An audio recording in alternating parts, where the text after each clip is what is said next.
Hello again, welcome back. Today I'm going to be talking about the Emperor's Naked Army Marches On, which has just had a release here on second run in the UK. This is a very interesting documentary. The director was Hara, who did a lot of documentaries throughout his career, but he's a very slow moving director. He does not make a lot of films, so this is like 1 or 8 films he's ever made. So he takes his time and he puts the work into his documentary. This is the only one that's readily available over the UK. We can't get the rest. It seems like, as with a lot of like world cinema, it takes a lot of effort to get them released properly. I mean, they'll release any old garbage, but they won't release something that everyone should see. So the Emperor's Naked Army Marches On is a film that looks at the Japanese atrocities to each other in World War II. It's not about the Americans, it's about the Japanese, what they did to each other. And basically the guy we see is called Kenzo Okazaki, who is this man who fought in New Guinea during the World War II, and he was one of the few survivors from his troop. He's very much traumatised by the experience. It left him pretty much a violent wreck, and it made him very dysfunctional within society afterwards, the experiences of the war. He is not a sane individual. He focuses on ensuring that the Emperor pays publicly for what he backed by sending all these Japanese to war, and he views all the dead people as, it's basically like the Emperor was a war crime against Japan by going to war, because all these hundreds of thousands of men died for no reason. They starved to death, they had no provisions, they were forced to do horrible acts to survive, and he blames the Emperor, and he says the Emperor has never admitted his guilt. Now, this guy, after the war, he got into a fight with a sergeant and he ended up murdering a guy, so he did 10 years in prison. Since then, he has been in and out of prison because he once fired pellets at the Emperor. He's also run around with flyers with pornographic material involving the Emperor as satire.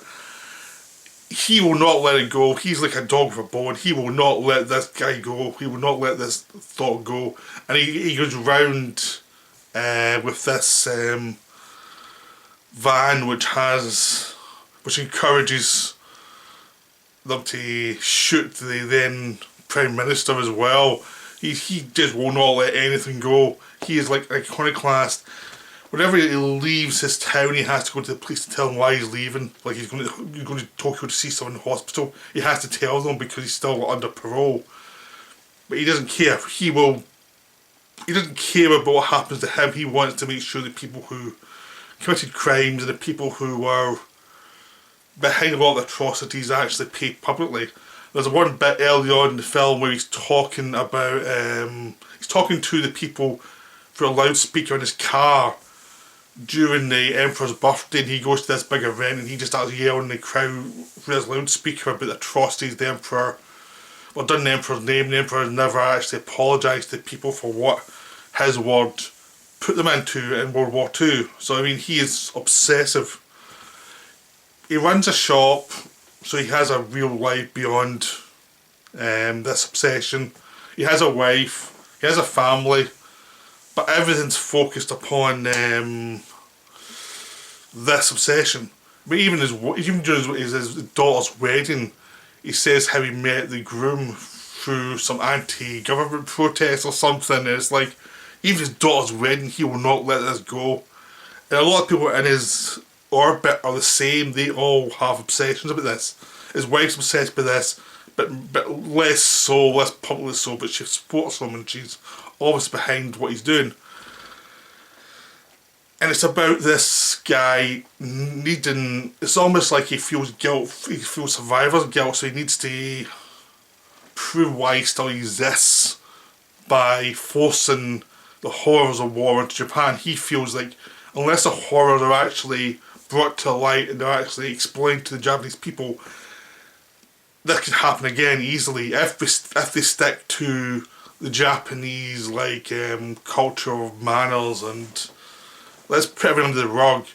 He thinks it would be easy for someone to manipulate everyone into another war situation, so he does not want it to happen, so he will want everything brought up. No matter how painful it is for any of the people involved, he wants it brought up, including his own mistakes he's made in the past. He's pretty public, he killed someone in an accident, he paid his debt to society, he went to prison for 10 years. He's very open about that, but he feels no guilt about it. He feels no guilt about anything he does. And you see him do some terrible things in this film. He will fight people to get a confession out of them, but he does not care. He will focus you, I need this confession out of you. I mean, he's like a rabid cop, you know. And basically Hara follows him around as he goes. He's investigating this murder of these two men who were shot as deserters in at the end of World War II. But as he said, the war was over when they were shot as deserters, so why were they killed? Because it seemed to make no sense. Why did they die? You know, because the war's over. And as he goes, because he heard about it, and he gets the brother and sister, the brother of one of them and the sister of the other, to come along with him to face the people he's heard had something to do with it. The people who were ordered to shoot these two men. And he's kind of focused on them because he wants to actually confront the guy in charge of that area who actually gave the order. And it becomes them talking to these people and beating them down slowly but surely, and yeah, and getting into fights with them at times. Other times forcing themselves into their homes or their offices and refusing to leave until they have this conversation in front of these people whose family were affected by these killings. And he's just relentless. And as you go through, you realise these people he's confronted are guilty as hell. I mean, he's right about what he's accusing them of, but his methods aren't right. His methods are really bad. But he actually gets the job done in a way the police probably wouldn't, because the police just back off and are too polite about it. He really forces them.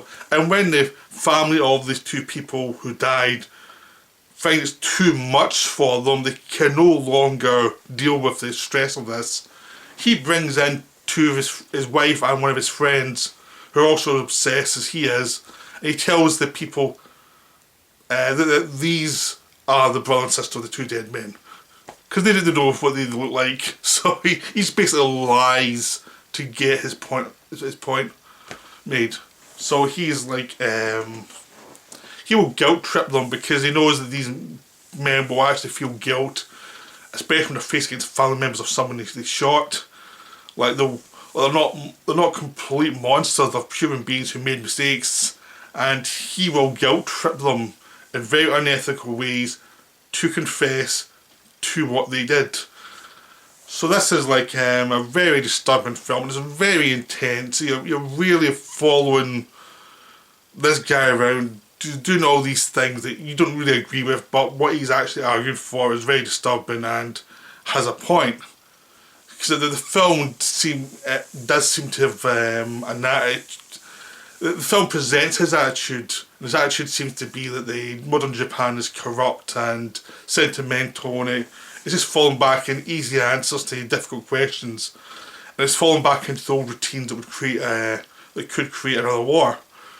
That's his point of view, and the film presents that. It doesn't say that's right, it just presents that that's his point of view. And it observes what he's doing, and observes this kind of obsession by certain people who fought in the war who still aren't over it. And as you go through the story, you start to suspect that these two people were not killed because they were deserters. Like the story becomes contradictory, like they were sent out to get some food and they come back without any. And then nothing makes sense. Everyone's telling a slightly different story, and everyone's saying, I wasn't there, I wasn't one of the shooters. Or I shot, but I aimed to miss. Like, no one's going to admit they were the guys who shot these two. And it becomes more and more likely that they were actually shot because the men in the area, even though the war was over, were starving to death and they were having to kill their own people and cannibalise them to actually survive. And they weren't telling the men it was cannibalism. What they were doing was telling them it was pork. It was white pork and black pork. Because if they got someone, one of their enemies, they'd kill them and eat them. But if they didn't, if they had to resort to their own people, you know, it would become a case of, okay, you have to die. Or you're the weakest, you have to die. So these two were probably killed. And the ashes that were sent back home probably weren't them. It's just a pretty disturbing story. And it turns out, as it goes on, you see this guy actually confronting someone else, you know, some commander he knows who was a decent man, but who's also, it turns out, earlier on in the war, like in 1944, he was involved with some cannibalism thing as well, but he was trying to avoid being cannibalised himself. And it's like, and again, this guy's trying to break him down, telling him that this person who's a friend of his is the brother of the person who died. Again, just guilt tripping him and fighting him. This guy's paralysed. This guy's had multiple operations. And it becomes him accusing, telling a guy that his illnesses are actually a sign of his own guilt.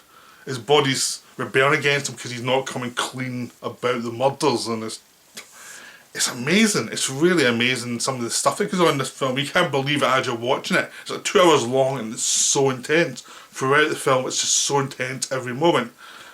Because this guy does not let up, this guy does not have a breathing moment. He is just ultimately a machine focused on, he's made his life machine-like to get what he wants. And what he wants, it seems, is not to think too much, is to actually just have a point of view and follow it through to the maximum. And that includes violence, that includes violence. I think he's arrested, that he gets arrested.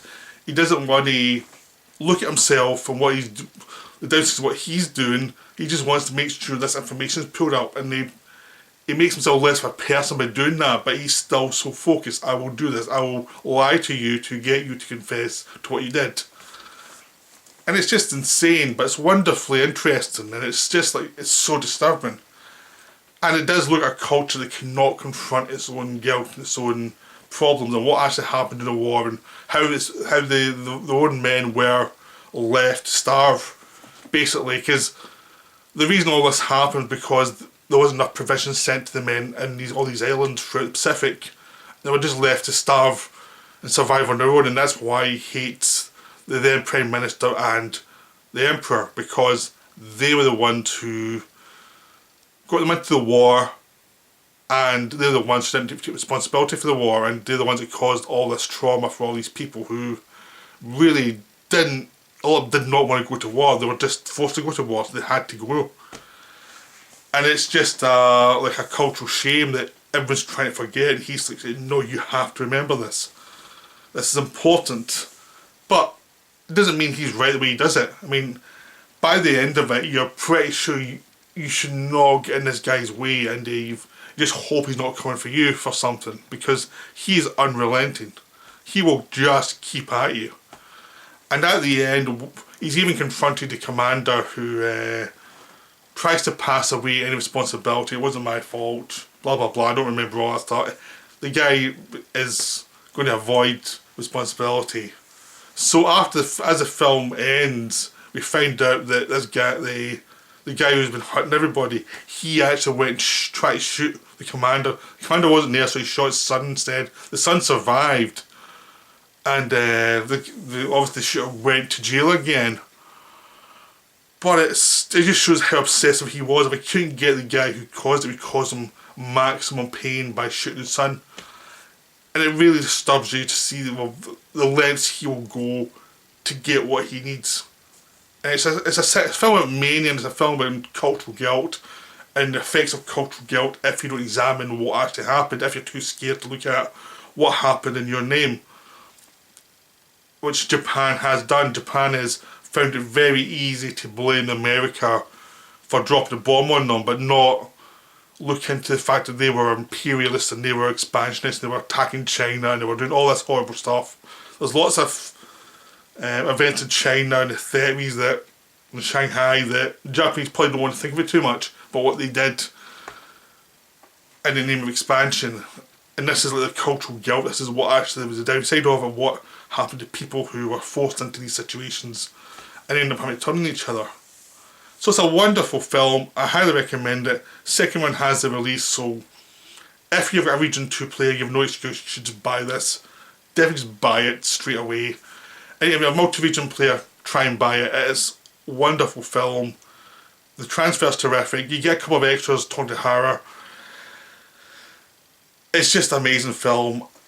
I'm trying to explain the film, but trying not to give away every little horrible detail of what this guy does. I'm trying to give you the overall, but he does a lot. He's nuts, but he's nuts for a reason. You can tell it's a traumatized man trying to survive with the guilt and trying to survive the mess of his life by making everyone as honest as they can be. And with human beings, it's very difficult to be fully honest. So it's always an uphill struggle. But you see signs in other little scenes of him being kinder and him being decent to people who have been victims of all this. But it's just if you're not, it's not like he hates the people he's going after. He's like, you made a mistake, you're a human being. You made a mistake the same way I would made a mistake. But you're trying to hide it, and that's not acceptable. So that's his point of view. So it's a wonderful film. I highly recommend seeing it. Try and see it as soon as possible. I'll be back soon with another video, so I hope you enjoyed this one. Any comments, please leave them at the bottom. Right, thank you. Right, bye.